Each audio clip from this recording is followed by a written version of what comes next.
Hey guys, welcome to part 2 of my Saiga conversion. I'm getting ready to go ahead and paint this, but before I do, I'm just going to put some mean green degreaser on it, on a paper towel here, and then just wipe it down. And this is just going to get any grease or oil or whatever else the paint might not adhere to.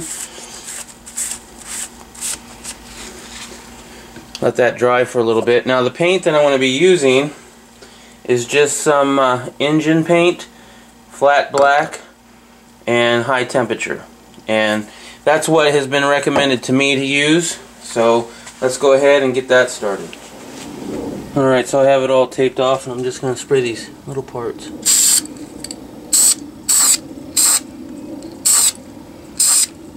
And that should be good.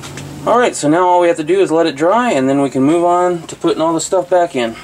So now I'm going to put together the trigger assembly that comes with the kit that I got from CarolinaShooterSupply.com.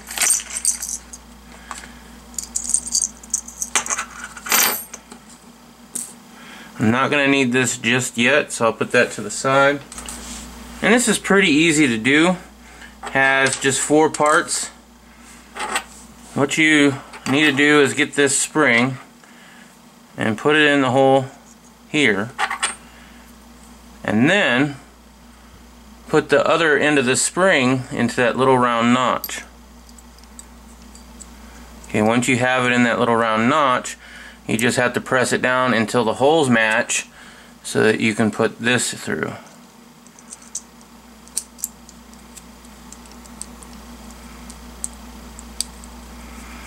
And it does take a little bit of finagling. There we go.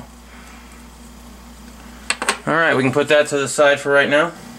Alright, so now that the paint is dry, we can remove the tape.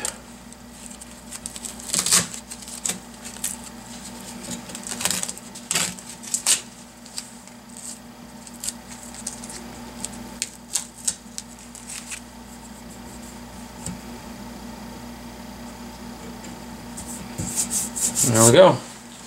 Let's go ahead and start putting in the internal parts. So next what I'm going to do is I'm going to put a little notch in the bolt hold open lever right on top of here, and what that is for is so that when you put this spring that it will catch that little notch and stay in place a lot better.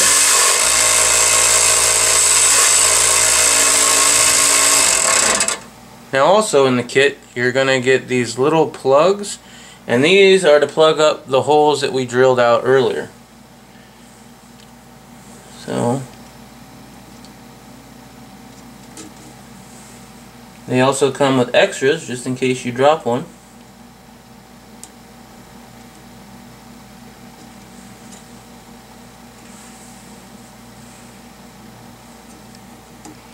And what you do with these is you heat them up on the inside and they expand, and then of course they won't come out.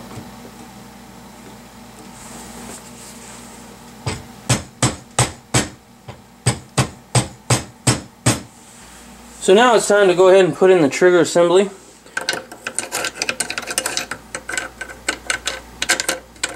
There we go. And I'm going to put in the pin as well. But on this one, you kind of have to be a little careful not to put it all the way through, because we want to put that bolt hold open lever in there. So the whole idea of this is to get this little hook on this little ledge right here while trying to also line it up correctly. It has been suggested that this is one of the hardest parts of this trigger conversion, and we're about to find out. Now pushing down, I'm supposed to also pull up on the trigger a little bit and try to get that through the hole, which I seem to have done. Okay, now I'm trying to finagle this down to where I can get this pin all the way through.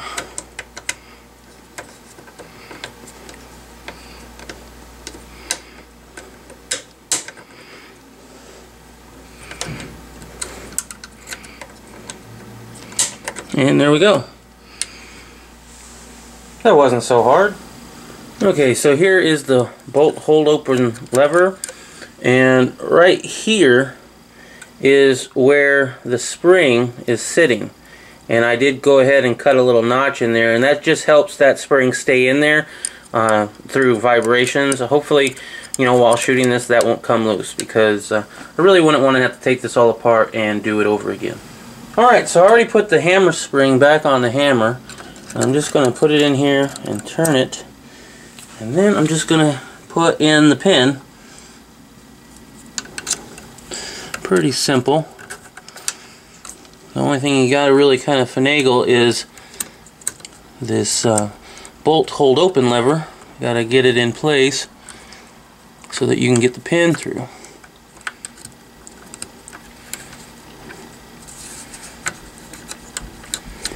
And just finagling it, hoping that I'll find the right hole.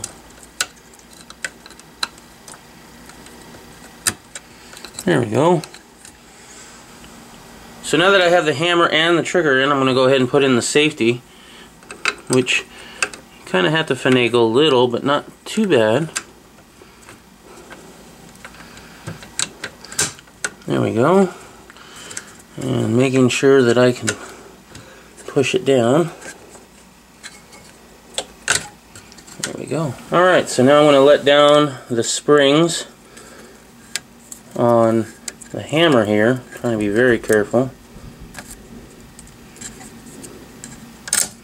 And that one went down on its own. Let me just go ahead and get that one back.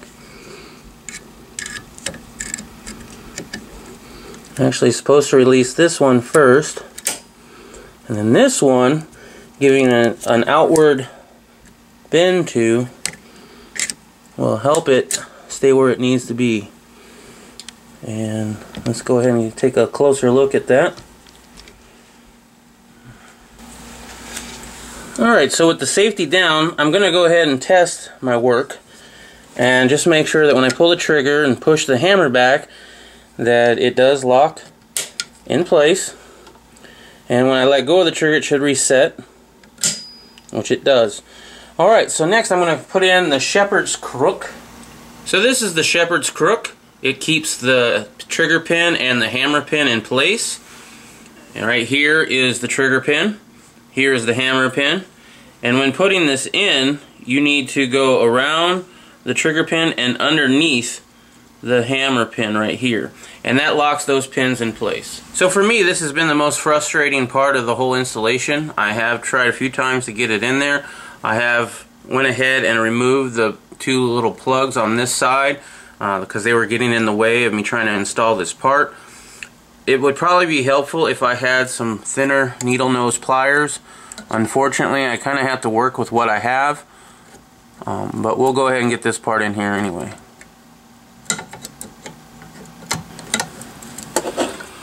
Now pushing in on the back of it and using this screwdriver to angle this down, I'm hoping to go ahead and get it underneath that hammer pin.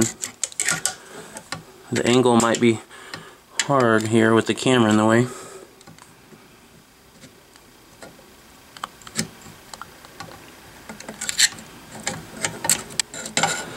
Alright, hopefully I can just push this in now.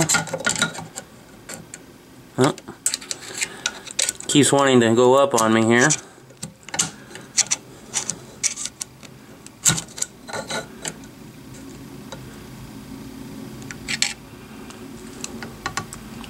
Alright, pushing it forward.